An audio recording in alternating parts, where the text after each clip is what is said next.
This week on the Wheelhouse.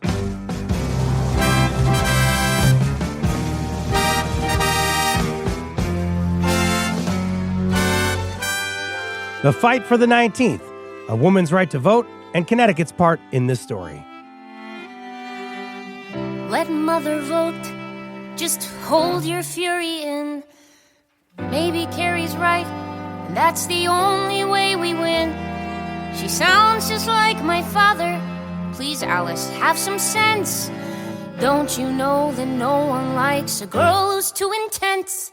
Don't get so defensive, Alice, don't be so aggressive. Settle down, you're too obsessive. I've heard it many times before, but I don't want to hear it anymore. For Connecticut Public, I'm Frankie Graziano. This is the Wheelhouse, the show that connects politics to the people. We got your weekly dose of politics in Connecticut and beyond, right here, maybe a little theater as well. Suffs, the Tony Award-winning Broadway musical about powerful women, has come to Hartford. Theatergoers at the Bushnell will see history through the eyes of women who won the fight for the right to vote. This hour, we'll go back in time to see how Connecticut people fared during this time, during the suffragist movement, and learn about another place in the state where you can go to understand the history of women's suffrage. And before we get into Suffs, we're going to start right there with a little bit of the history aspect. Joining me now, the Public Programs Coordinator or Director at the Connecticut Museum of Culture and History, Natalie Belanger. Natalie, thank you so much for coming in here this morning. Thanks for having me.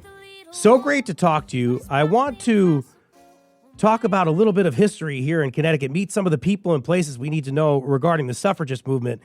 I just want to talk about what we would see if we went to go see Suffs. We'd see the organization of the 1913 Women's Suffrage Procession.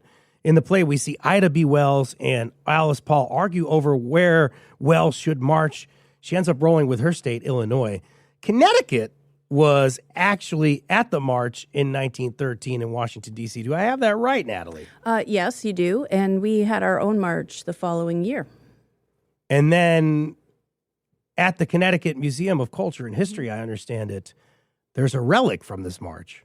Yeah, it's a really cool document. So we have a program from that day. So it's many pages. It's got really cool information about that particular day. So the march was put on, it was sponsored by the Connecticut Women's Suffrage Association, which was like the Connecticut branch of the national organization. And it was this parade with many different floats and contingencies that marched. And what's kind of interesting is that they're organized by profession. So you start off with one that is a group of women marching as professionals, doctors, lawyers, I want to say librarians, right, teachers.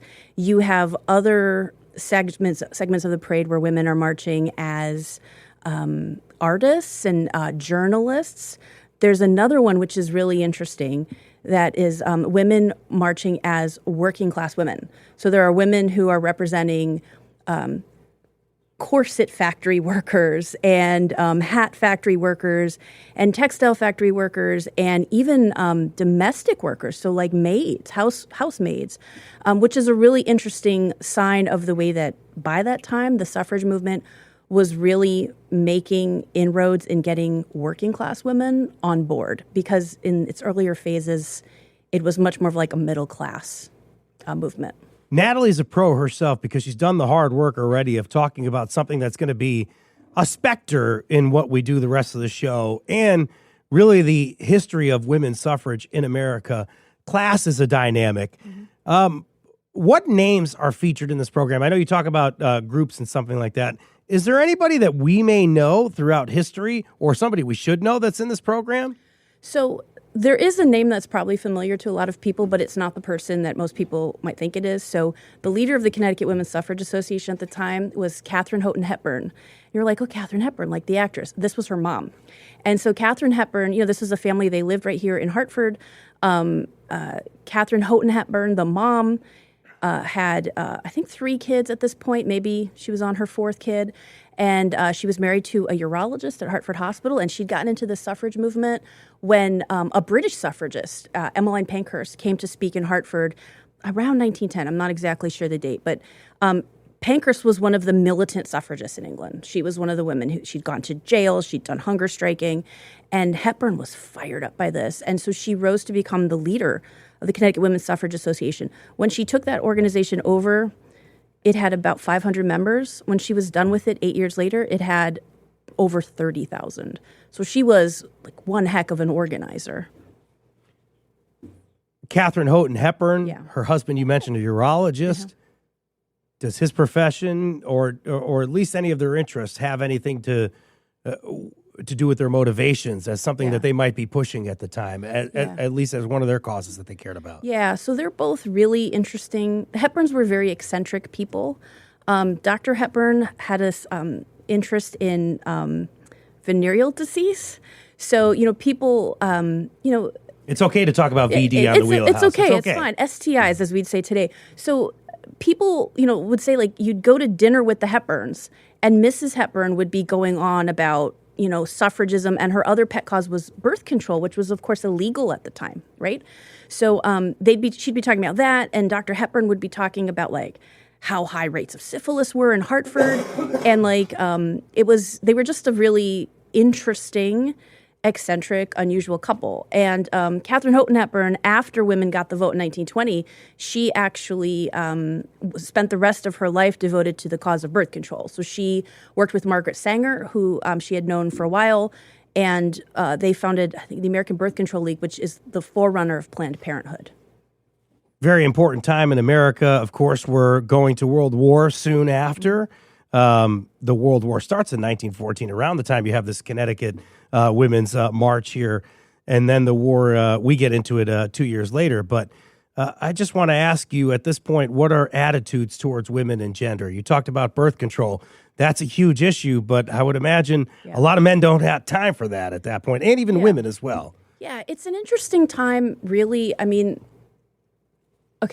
people have written entire books about this. Women are making, even before women got the vote nationally, because, say in 1910, right? Women could vote in some states. They could vote in some Western states. Here in Connecticut, they could vote for school boards as of like 1893. You could vote in school board elections if you're a woman. Women are making inroads in the professions. Women are graduating from high school in equal or maybe even larger numbers than girls than boys. They're educated, and they are, this is the progressive era. So there's all this reform going on in the early 1900s. People are working to clean up the food supply. End child labor is a huge one. Minimum wage laws. Lots of people are working for prohibition of alcohol. And the backbone of those movements is really women. And so women are very organized, and it's a really interesting thing to see. I think a lot of people assume that, at the time, before women had the vote, all women wanted the vote and all men didn't want women to vote. And that is absolutely not true. So lots of men supported women's suffrage and lots of women were opposed to it, but not always for the reasons you might think. So people I think today might think that, women who didn't think women should vote believed in this very oppressive gender ideal where women should stay at home and never speak up and, be seen and not heard, or maybe not even seen. But the truth is, a lot of the women who were opposed to suffrage were quite accomplished women. Some of them were reformers, activists. All of them were active in their communities. And Connecticut had an official organization opposed to women's suffrage run by women who were really skilled at lobbying. And they did all the stuff the Suffs did, right? So they did pamphlets, and I don't know, they didn't really do rallies, but they were very politically astute. And we have some of their papers at the museum, too. It's really interesting to see how, they could list every representative in the General Assembly from every town and, what their position on suffrage was. So they're quite skilled political operatives, but they're working against women getting the vote in Connecticut. It's sort of beneath them at that point. I think for some of them, a lot of them really truly believe, and this was sort of the zeitgeist at the time, right? So there's separate spheres. Women are very good at doing the things women are good at doing, okay? The home, children, things like nursing, right? So it makes sense to people that women are becoming nurses and teachers. That makes sense. It's care work. Men are good at the other stuff, like politics. And a lot of people believed that women, it was a waste of their talents to try to do the things men did. And a lot of others believed that politics was kind of inherently dirty. And why would women stoop to that? Women have the moral high ground. Women are more pure. Why would you get involved in disgusting politics when you could rise above it and like lobby your legislators to pass a minimum wage law or something like that? You mentioned progress earlier. Yeah. Is there progress in Connecticut in terms of inclusivity in the Connecticut women's suffrage movement or not? Yeah. So I said earlier, I kind of heaped some praise on them for making, for working, this middle class organization working with working class women. But there's a glaring, right, omission here. So that, if we go back to that pamphlet we have for that 1914 parade, I can't find anywhere in it. Doesn't appear to be any group of women of color marching as women of color. It's possible that some women of color marched like with their professions, but we don't know, or at least I don't know. And this Connecticut Women's Suffrage Association did not admit black women. So African American women, there were plenty of them who worked for suffrage in Connecticut, but they had their own organizations, and very often their suffrage work was so mixed up with other activism that they're doing. So one of the best known ones here in Hartford is Mary Townsend Seymour, who was a founder of the Greater Hartford NAACP. And that came about just around the same time that women, just at the last couple of years of the suffrage vote. She also worked to unionize women, especially tobacco workers, African-American tobacco workers in the towns in the Hartford area. And she's a person who is working on multiple causes at once, including suffrage. And she wrote letters to the national NAACP about the Connecticut situation, and in which she was quite critical of Katharine Houghton Hepburn for, she kind of said she's not really an ally. There's primary documentation to say that as well. Yeah. In terms of primary documentation, you got my journalist spine tingling here. You talked about some pamphlets. You talked about the program. In totality, what do you have at the museum regarding women's suffrage, and where can we find you all? So the Connecticut Museum is on Elizabeth Street in the west end of Hartford. Come visit us. Connecticut Museum of Culture and History is our full name. We have some documentation. We have files, letters of the Connecticut Association opposed to women's suffrage. So we have the antis. We have a lot of documentation related to them. We have some suffrage materials related to the CWSA. I will say nobody really has Katharine Houghton Hepburn's papers, or at least not many of them, because her husband had most of them destroyed after she passed away, which is unfortunate. Of course, the Connecticut State Library also has quite a bit associated with the Connecticut Women's Suffrage Association. You can find incredible photographs of suffrage activities on their website. Also, the Library of Congress has a lot. So there's a lot of information out there if people are interested. Anytime we do something like this, we get inspired by Suffs coming to the Bushnell or something like that. You want to talk about Connecticut's role in this story. And Natalie, you did it all for us. Thank you so much. I appreciate your work. Natalie Belanger, Public Programs Manager for the Connecticut Museum of Culture and History. Thank you for coming on the show. Thanks for having me. After this, we're going to talk to an actor in Suffs, and we're also going to talk to the creative producer of Suffs. More Wheelhouse is coming up right after this. You're listening to Connecticut Public.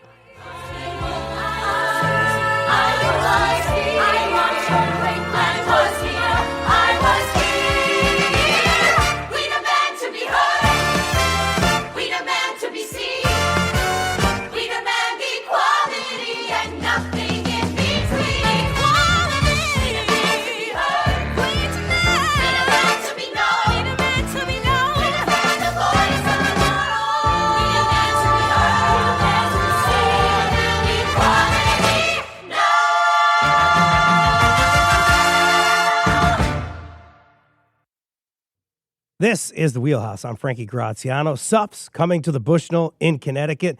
We are excited to have some members of the show on our show. 888-720-9677. The number to call if you're interested in the Wheelhouse. You could also find us on social media. Very exciting here to hear from people associated with Suffs, the musical that inspired today's show about women's suffrage. Danyel Fulton, portrays Ida B. Wells, the journalist. Danyel, thank you so much for being here. Thanks for having me. So great to have you here. I'm excited. And I'm excited to meet Rachel Sussman as well.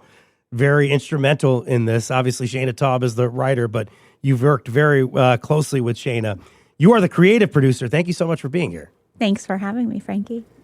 Tony Award-winning Rachel Sussman, as I understand it. That is fantastic. If Danyel doesn't have a Tony soon or doesn't already have one, then oof. All right. I'm in good company. That's right. Let me concentrate here. Let me focus up here and ask you a first question. Danyel, I view your performance as Ida B. Wells in the movement as a linchpin for this musical. Alice Paul, played by Connecticut's Maya Kelleher, actually, she's from Columbia, is the radical of the day that is running the effort we see in Suffs. You're there constantly reminding another powerful black woman, Mary Church Terrell, too, about the lack of inclusivity in the national women's suffrage movement. I imagine it's one thing to be powerful and then have to convey that to a big audience. Oh, yeah. How do you do that? I don't know every day. But, I consider this a big responsibility and honor to be able to introduce Ida B. Wells to so many people because so many people don't know her name. And if they do know her name, they don't know what she was about. I was one of those people who didn't know. I knew her name. I knew she wrote some things, but I had no idea she was an anti-lynching crusader. She was one of our first investigative journalists. So, powerful, like she was a powerful, powerful woman. And actually one of How many lynchings must I cite? How many lynchings must I cite? And I don't know if she'd be too happy about 2026 either. But, to introduce her is the power, to keep her name going. And at that time, she was one of the most famous women. There were poems written about her and so much literature. People were just loved her so much, and then her name just didn't continue on. So Suffs just does her such honor. I'm just so grateful to be able to do so as well. When I saw Suffs in Providence, you received several standing ovations for your scene-stealing singing, I will say. Now what? Is that any sort of... Yeah, I guess you didn't see it. I can't see a thing. Yeah. You were locked in. I was looking at you. I was like, is she noticing this? It's pretty dark. Is that any sort of validation? Of course.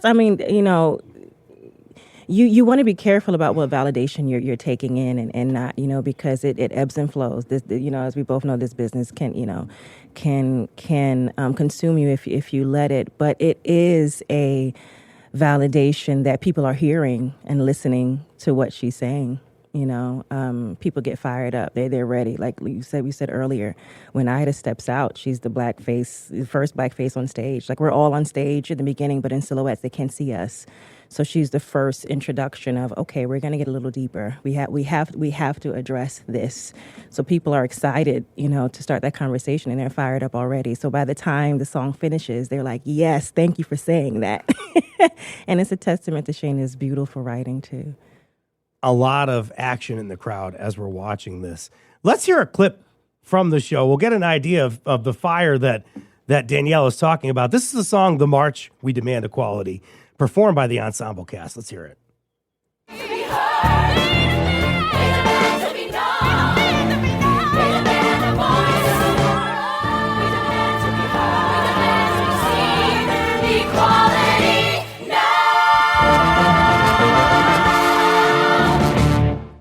I'm watching Danyel watch the promotional video there. You see that steely gaze that you have while you're singing. Of course, you can't tell that we're standing up because you're in it. Listening back to the lyrics, we demand to be heard, we demand to be known, we demand a voice, we demand to be heard, we demand to be seen, equality now. Listening back to those lyrics, would you tell me what that song means to you? That we're not asking, we demand it. It's just a war cry. Really. And then in that song, we go through so many just the ebbs and flows again of, galvanizing, and then Ida refuses to be second. She refuses to be in the back, and you see her make this triumphant move, which was of course historical, but the way they staged it was so beautiful. She comes straight down right to the front, and by that time now she's leading the pack, and then they're attacked, and then they galvanize again. It's a really, really beautiful scene, which I imagine just is a morsel of what actually happened, the violence that they encountered. They didn't ask; they demanded, even in the face of honestly evil, And this, I had no idea any of this happened until doing this show, and doing that march is just invigorating every day. It's powerful, and it helps you understand a piece of that history. Yeah. So, in terms of the production, Rachel, and trying to put that together, what does it mean for the production, especially that first? That's really an anchor in the first act. I know there's a lot more to come after that song in the first act, but it really is sort of an anchor at that point. Absolutely. It's the first big ensemble number where you get to see everyone performing together. And I feel like it's all leading up to the march from the beginning of the show. And Ida comes in and disrupts the action that Alice and her crew are working on. And then we get to see the march, and we see the way in which the Black women are integrated and or disrupting that demonstration. Love that term, disruptor. President Woodrow Wilson is in Suffs. A big supporter of his at the time is Dudley Field Malone. Also in the play, they are not played by men. In fact, the whole cast identifies as either non-binary or female. What do you believe that cast adds to the musical and the intention behind doing that? So this casting philosophy was really built by our director, Lee Silverman, Tony Award nominee, and Shayna, myself, my producing partner, Jill Furman. And we wanted the women of today and non-binary folks, non-cis men, to be able to reclaim and tell this story.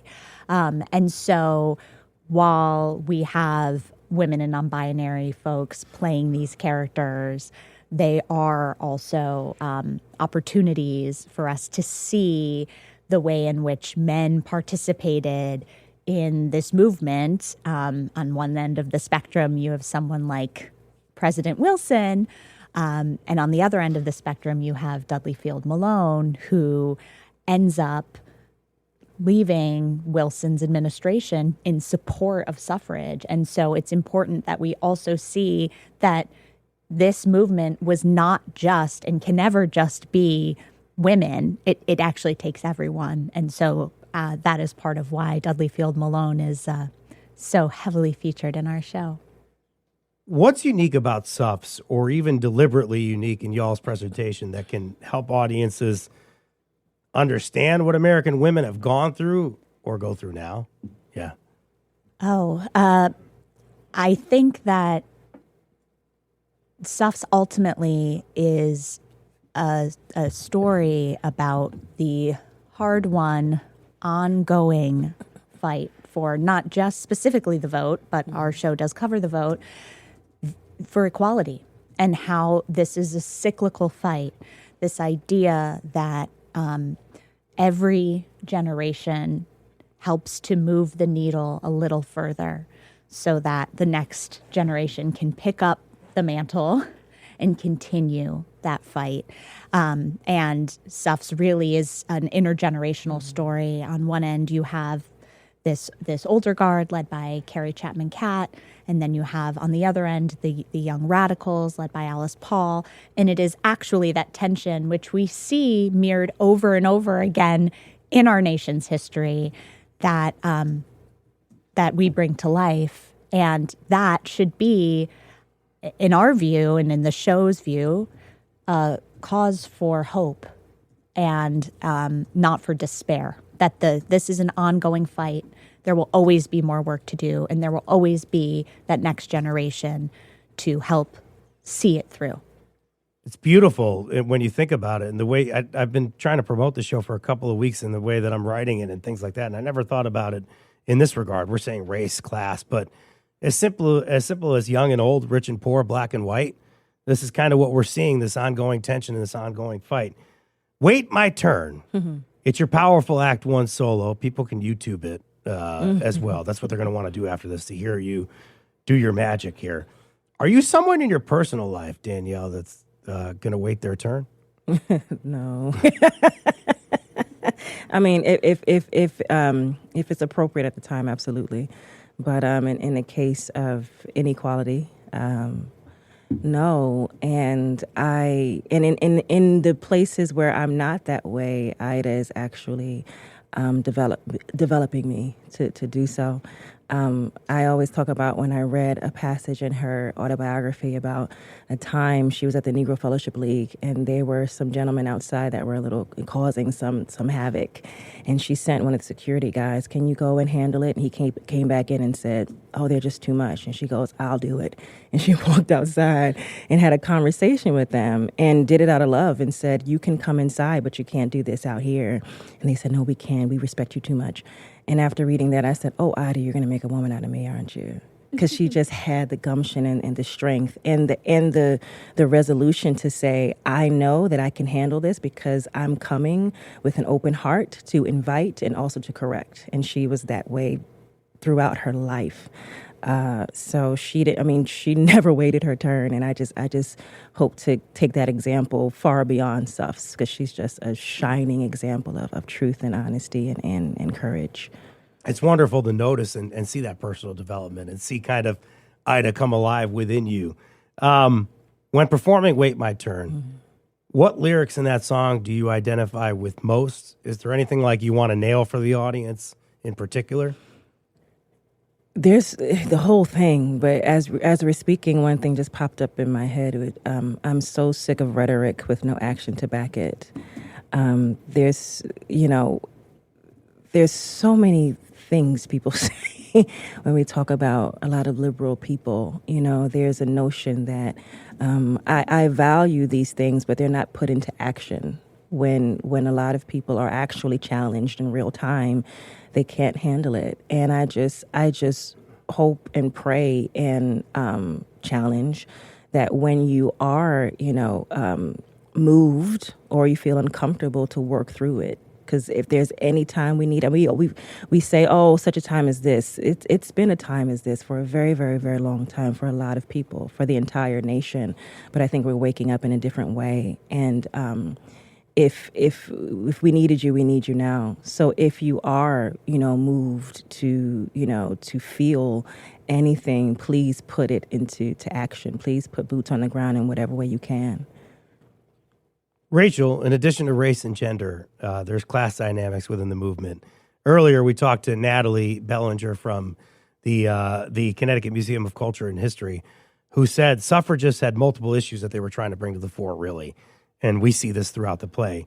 In addition to the right to vote, obviously, is that part of the subtext for the play, too? Tell me about class in Suffs. Oh, absolutely. We have Róża Węglowska, one of our Suffs, who is a Polish immigrant factory worker, who really comes in to the group of radicals and is there to say, "I'm not here to throw a tea party with all of you Suffs of a higher class than I am.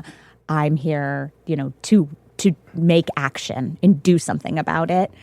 And she has these moments throughout the show where she is able to touch on the fact that if it was an immigrant woman, if it was someone of a lower born class, would they be treated the same as some of these higher class white women who were able to do this? This is something we don't actually cover so much in the show, but these women did this as their livelihood. And not all women had that privilege to be able to just fight for suffrage and be an activist. They had to earn a living for their family. And so Róża really is representative of that.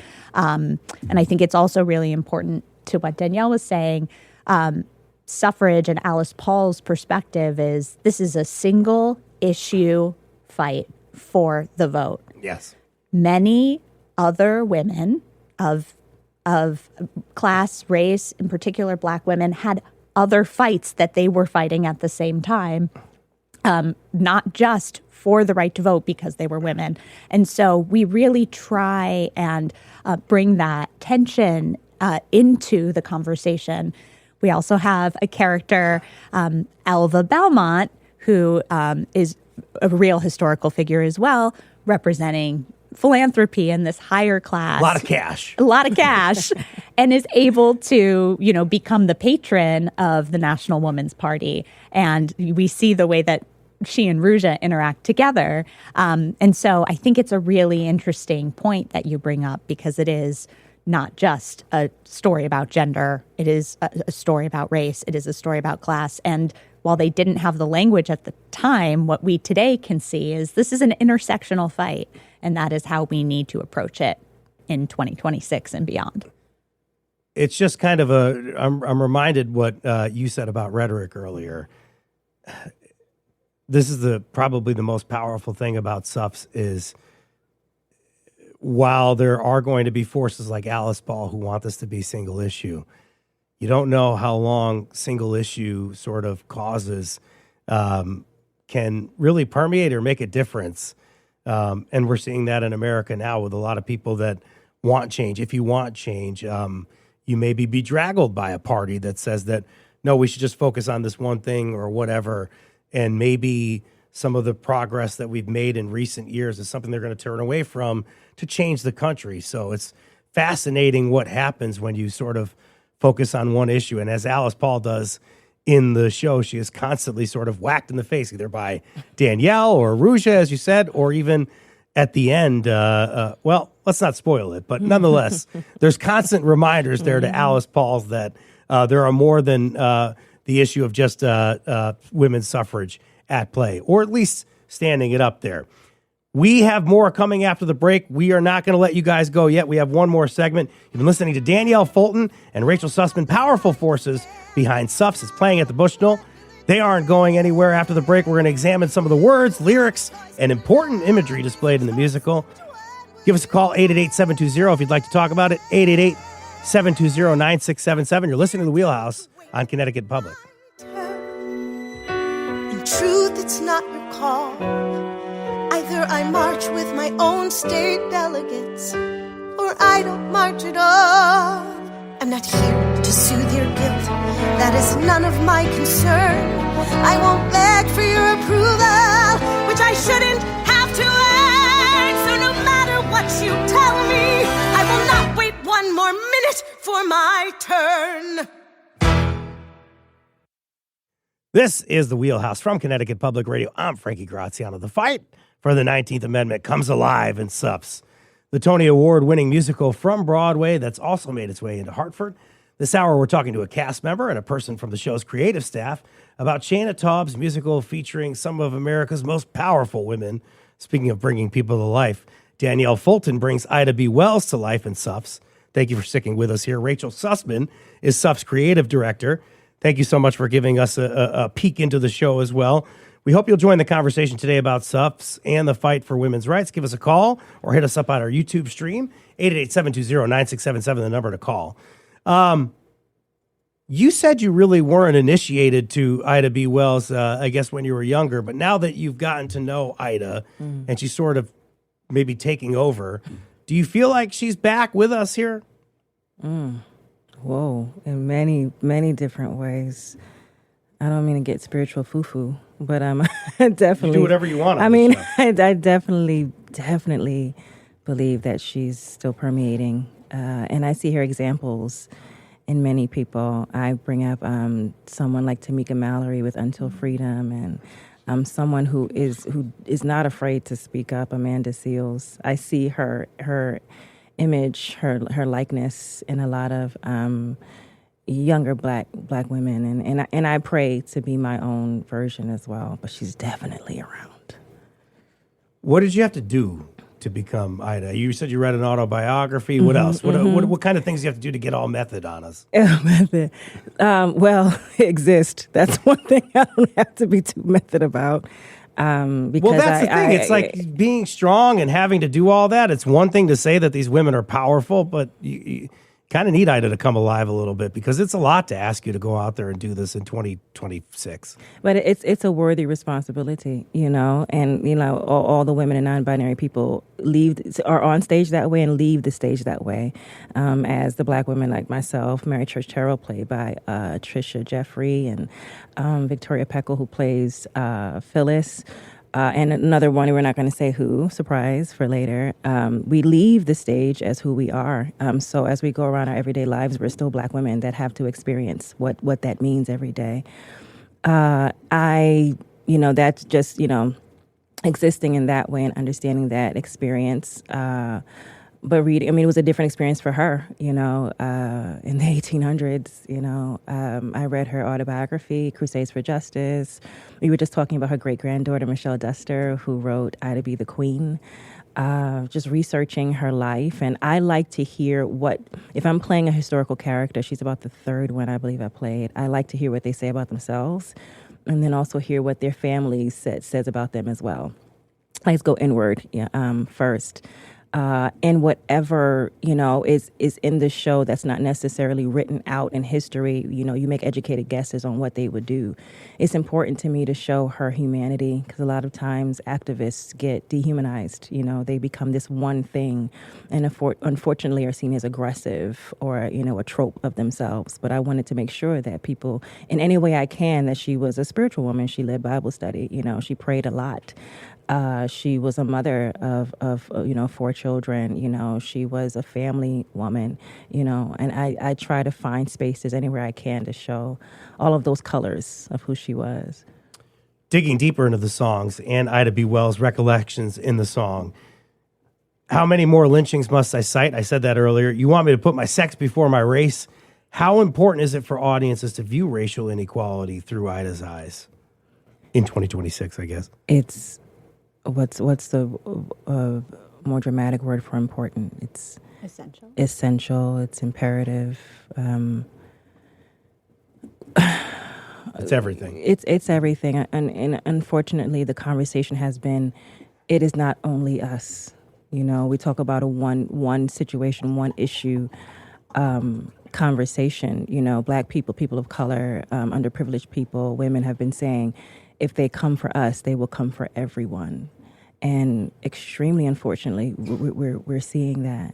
So it's imperative. It's for if I want to bring some people into the world, it's imperative for them. The state of the world. We've been leaders for a very, very long time, and I don't think that we are. I know that we aren't holding our end of the bargain. So in the small ways we can. Do active work inside of a musical if we can to, galvanize some people or just get them inspired. Hopefully we can, inspire the next generation to right the wrongs that we're doing right now. But it's extremely, extremely important. Love the way that you put that. If they come for us, they can come for everyone. Where are you during the plays, Rachel? I understand you're in Hartford for this one, so we get to have you back here. What's your involvement in the plays nowadays? It's a great question. So, this musical, which I like to call my first baby, because I had a son in the midst of its premiere on Broadway.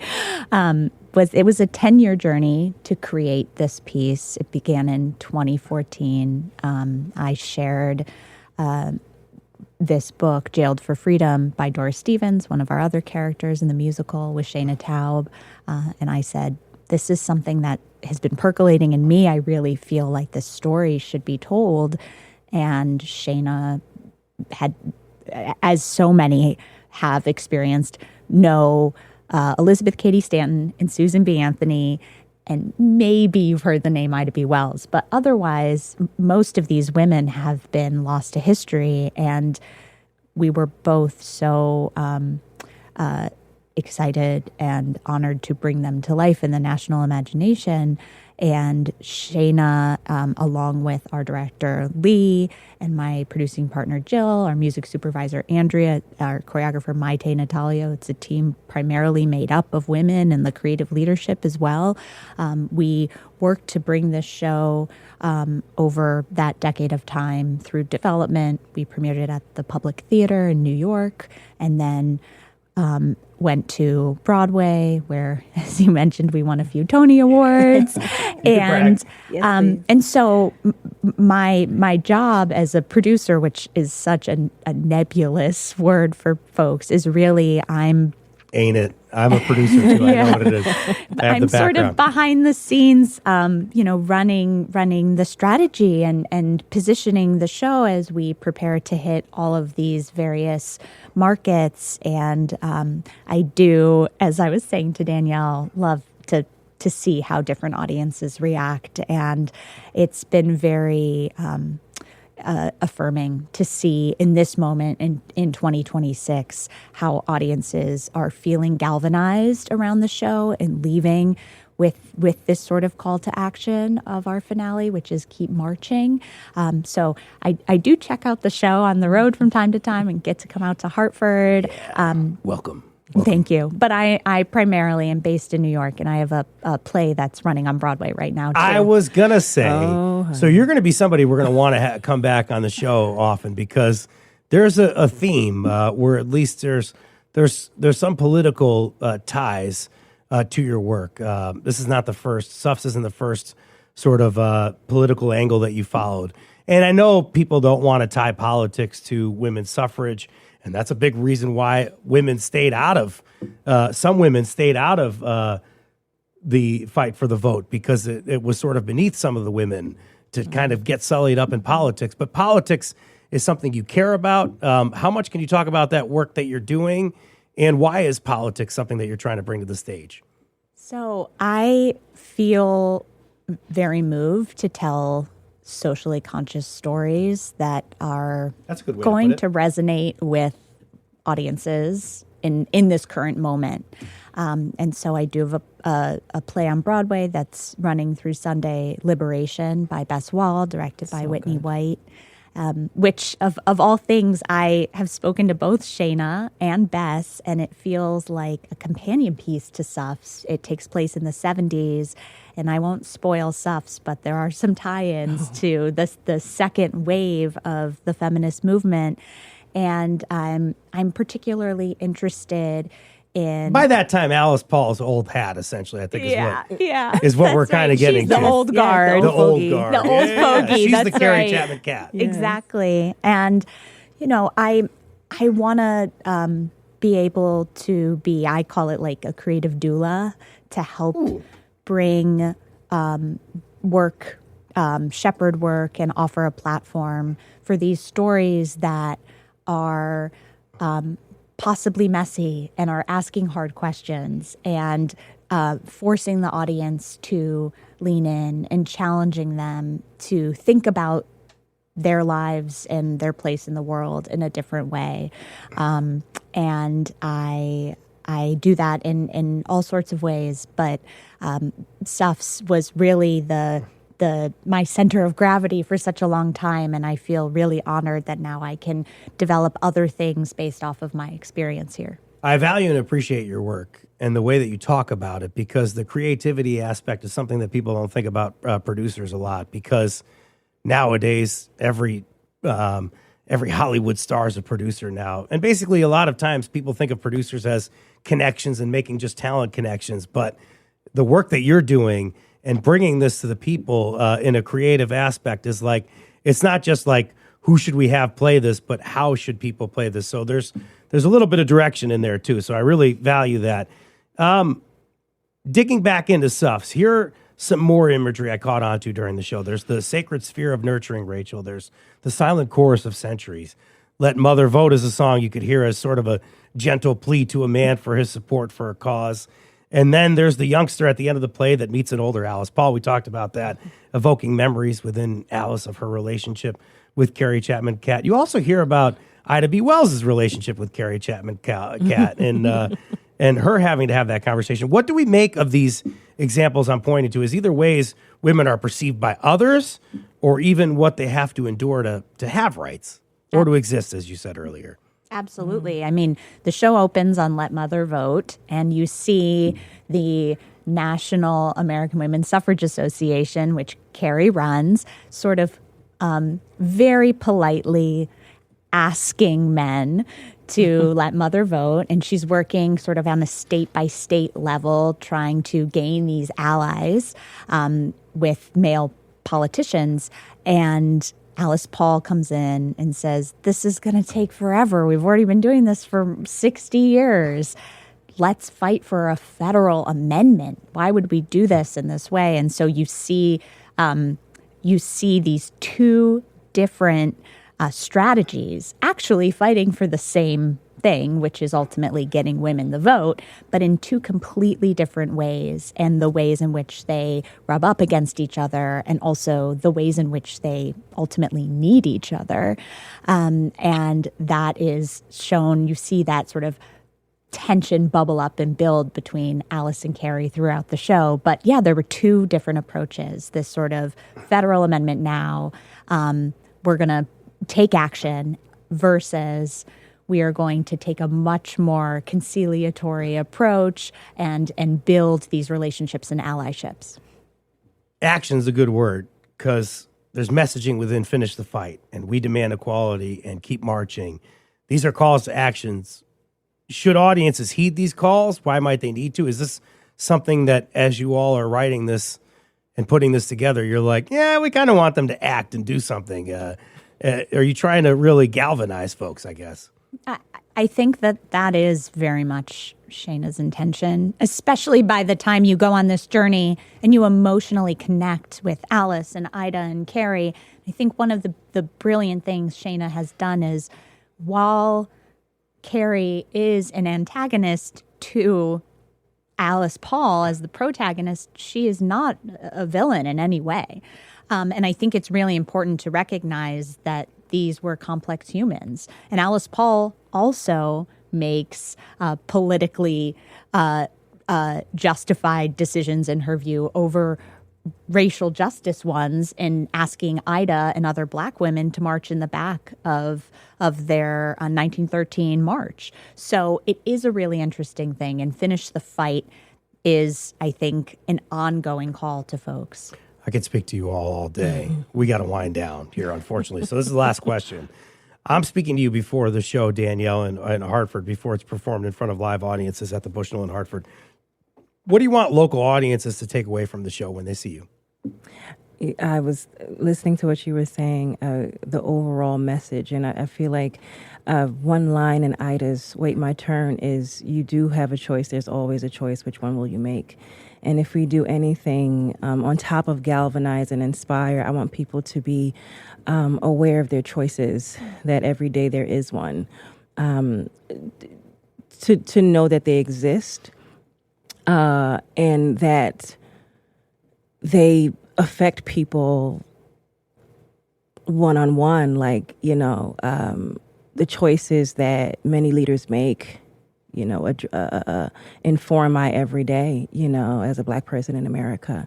So I want people to open their eyes to that. Of course, I want them to know more and more about Ida. I want them to get inspired and go on stuffmusical.com and see the timeline and all the literature that they can read to get more information about them. I want them to be inspired and to learn more. When you see this play, if you see it in Hartford, you see it wherever, I think it's going to Cleveland at some point. There's a national tour. It's a big national tour.